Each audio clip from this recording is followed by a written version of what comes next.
ทุกคนมื้อนี้ค่อยซื้อโน้ตบุ๊กมาเนาะเป็นโน้ตบุ๊กมือ2แต่ว่า Core i7 Gen 7 CPU มันแต่ว่าแรมมันมีแต่4 GB นะทุกคน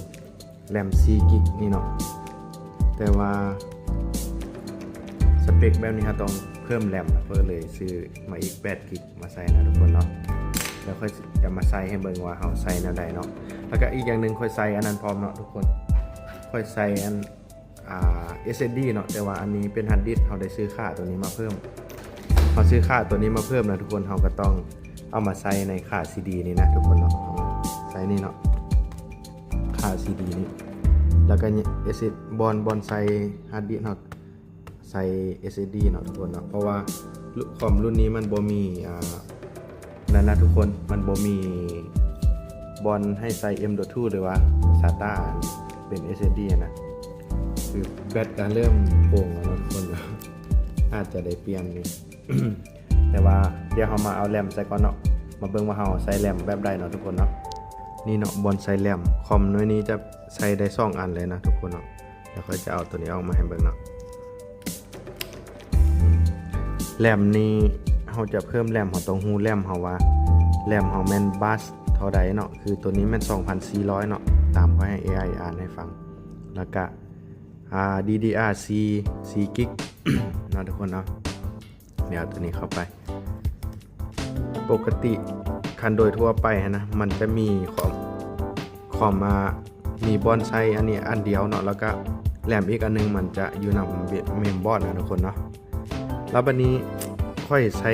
แรมอีก8 GB ทุกคนให้มันเป็น12เนาะ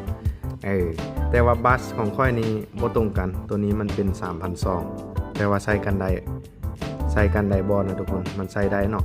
แต่ว่าเวลามันแล่นมันจะใส่บัสตัว 2,400 นี้เอาก็เสียปริมาณแรมออกไปแต่ก็บ่เป็นอย่างทุกคนเนาะเอามาใส่เลยวิธีใส่ก็ซุบเข้านี่เนาะเอาซุบเข้ากะว่ามันเข้าแล้วเฮายูลงเลยนี่มันก็ขัดอยู่จังซี่เลยทุกคนเนาะวันนี้เฮาจะมาทดลองใช้งานเบิ่งเนาะว่ามันจะเป็นอะไรเนาะ เดี๋ยวเฮาจะเอาฮาร์ดดิสก์ใส่เดี๋ยวเอาฮาร์ดดิสก์ใส่ก่อนเนาะทุกคนเนาะฮาร์ดดิสก์เราจะต้องเอาใส่จังซี่เนาะทุกคนเนาะเพราะว่าเราซุบเข้ามาจังซี่นะอาจจะบ่เห็นเนาะเดี๋ยวค่อยจับเบิ่งมามันซื่อว่าเพราะมันมีแก้วอันนั้นอยู่นี่ทุกคนเราซุบเข้าไปมันเข้าเองของมันเลยเนาะเดี๋ยวว่าเราจะปลดตัวนี้ออกก่อนเนาะทุกคนเนาะมันแจ้มมันได้ทีแล้วเขาบีบทางผีก้อนเราจะบีบมันมีล็อกของมันนะทุกคนคอม HP นี่จะแกะยากด้วยทุกคนเพราะว่าเคสมันนี่นะมันเอาลงมาจุดจำพี่นะจนได้แกะเขาทีนะทุกคนมันจะแกะยากนิดนึงคันว่าเขาบ่คอยแกะนี้มันจะในคอมของบ้านเลยแหละทุกคนเนาะเดี๋ยววันนี้เขาจะมาติดตั้ง Windows กันเลยทุกคนเพราะว่าบ่ได้ลง Windows เฮาบ่ทันได้ใช้นี่แท้เนาะนี่ตัวนี้ Core i7 Gen 7นะทุกคน Core i7 Gen 7แล้วก็มี Nvidia GeForce ตัวนี้แม่นการ์ดจอแยกเนาะทุกคนเนาะลองมาเบิ่งเดี๋ยวเราจะมาติดตั้ง Windows เราจะมาเทสนำกันเนาะทุกคนเนาะตอนนี้เขาได้เสริม SSD แล้วก็ใส่แรมไป8 GB เนาะบวกตัวเก่าเป็น12 GB วันนี้เขาจะมากวดเบิ่งสเปคมันเนาะว่ามันแรมเฮาได้บ่เนาะทุกคนเนาะตอนนี้ก็ลง Windows ไปแล้ววิธีกดของค่อยแมนค่อยกด Windows R แล้วค่อยพิมพ์ DXDIAG แล้ว Enter เข้าไปเนาะหลังจากนั้นก็จะ Save all information ออกมาเลยเนาะ Save all information แล้วก็บันทึกไว้ Desktop เนาะ Ctrl S Alt S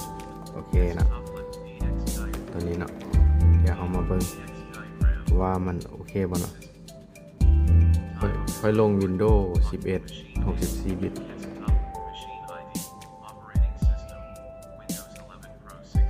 Windows 11 Pro เนาะเบิ่ง RAM